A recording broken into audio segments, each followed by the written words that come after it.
Isn't it strange, not really strange, it's outright false for it to justify an expense in 2022, but the date is 2023. Would that be correct, Ms. Camora, Attorney Camora?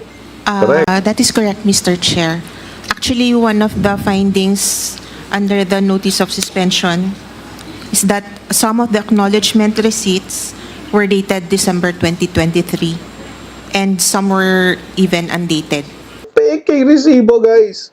Actually, acknowledgement receipt lang naman. Pero, I mean, syempre, para sa confidential funds, parang di ba kailangan mo kahit acknowledgement receipt, lihitimo pa rin. Dito, yung kay Kong Gutierrez, mga kutsero, nabisto niya, yung 158 na bogus o Pekeng Resibo na pinagbigyan ng confidential funds.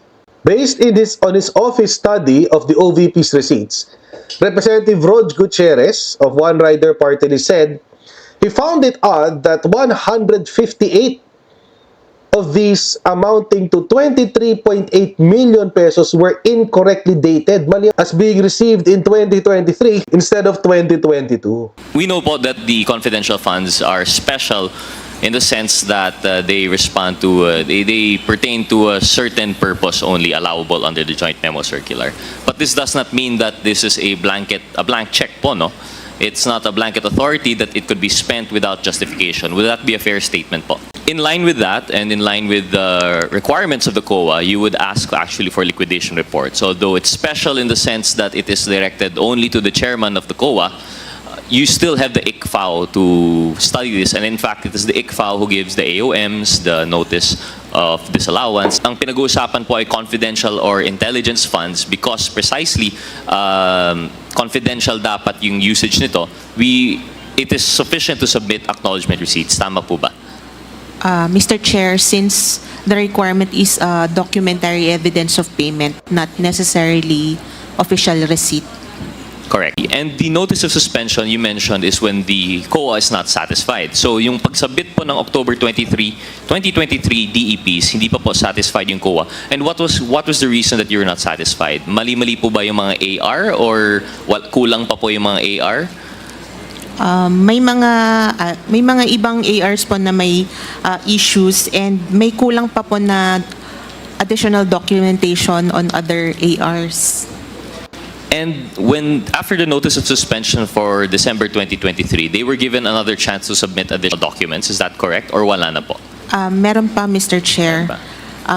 They were given 90 days. 90 days. To, when did they, apologies, when did they submit their additional DEPs po? In response to the notice of suspension? Mr. Chair, we received their compliance on March 13, 2024. March 2024. And finally, I suppose after this, ito na po yung disallowance? Yes, Mr. Chair. Anong date po ng disallowance pa natin? The disallowance is dated August 8, 2024, Mr. Chair. August 2024. Thank you. How would it be complied po, Attorney Camora? How did they rectify the AR? My understanding po is pag submitted po yung AR, this is already supposedly presumed to be regular, and then you have an outright problem such as 2023. Although you might say na typographical error, but correct me if I'm wrong, this happens more than once po. Is that correct, Attorney Camora? That is correct, Mr. Chair. Would you know how many ARs exactly yung dated 2023 submitted for 2022? Mr. Chair, we have attached it in the original notice of suspension. However, we do not have the figures today. Sige po. Well, just to help you po, no, based on our study, 158 of the acknowledged receipts have that typographical error. They said they have inadvertently contained clerical or typographical errors indicating 2023 instead of 2022. Ang tindi ng typographical error ni Sara. 158 times. Ang pangit ng palusot ng Office of the Vice President. Once or twice, okay lang. Oo, tsaka sulat kamay eh. Lantara na yan. Lantarang pang-uuto na yung ginagawa na yan ni Sara Duterte. Typographical error lang yan. Yun yung sinasabi, yun yung sagot ni OVP sa unang observation ng COA. I would like to propose one thing. Of course, the COA will not be able to answer this. But given the timeline po, no, September 2023 yung first na AOM. The October 2023 was the compliance with the first batch of ARs. And then December 2023, the notice of suspension. And that was the time siguro po, no, that they were coming up with Nagawa. these new ARs. Yon. It would make more sense, Mr. Chair, for them to make that mistake. Because when you, pag nagkaka-typographical error po natin sa date, the usual mistake is you put on the date that is current. Isn't it possible, Mr. Chair, based on human experience, isn't it more likely that these ARs were prepared a year after the fact already? That they were prepared in December 2023, because this precisely coincides with the date in which they submitted the second batch of the ARs. So, para maihabol, para magkaroon ng sagot doon sa observation ng COA, pineke nila yung acknowledgement receipts. Pinirmahan nila ng December 2023. Pero dapat, ang isinulat nila, hindi 2023, ang sinulat nila 2022. Bakit? Kasi noong 2023, hindi nila kinuha yung confidential fund. So wala silang i-disburse. Huli. O, ito pa isa. Mr. Chair, I would like to manifest that the purpose of this acknowledgement receipt, at least in theory, is to safeguard the use of confidential funds. Mr. Chair, meron po ako ipapakita na acknowledgement receipt dated December 2022. Ito po yung documents in evidencing payment. Nakita po Walang natin date. na walang nakalagay sa acknowledgement receipt na ito, walang nakalagay na date. Bakit po kaya walang date din na nakalagay dito? Correct. Naka-blank po yung date.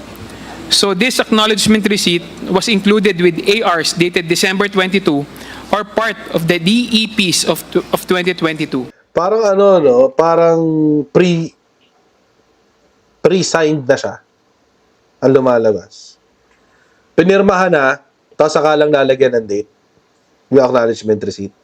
Kaya siguro nagkalito-lito sa date. Printed na siya, nilagyan na ng amount. May amount na. Kumaga parang bahala na kayo paano hati-hatiin yan. Tapos may mga pumirma na, kung sino pumirma, si Piatos, whatever. Pero walang date. Kung kailangan na siya, saka lang lalagyan ng date. To reiterate, magkaparehas lang ang purpose ng tatlong ARs. Kung magkaparehas lang, bakit may varying amount sa disbursement? Hindi po ba nakakapagtaka kung bakit may iba't ibang amounts for the same purpose? Pati ba iba yung presyo? Di ba dapat consistent ka lang? Kung purchase of information, consistent ka lang. 20,000, 30,000, mga ganun. Di ba? 60,000. Kung 60,000, 60,000 lahat. Ganun. Ba't iba-iba yung halaga? Ang hirap na ipagtanggol ni Sara. Tama si Kong Luistro sa sinabi niya kanina eh. This is really a betrayal of the trust of the public. Ang hirap depensahan eh. Paano may pagtatanggol yung ganun?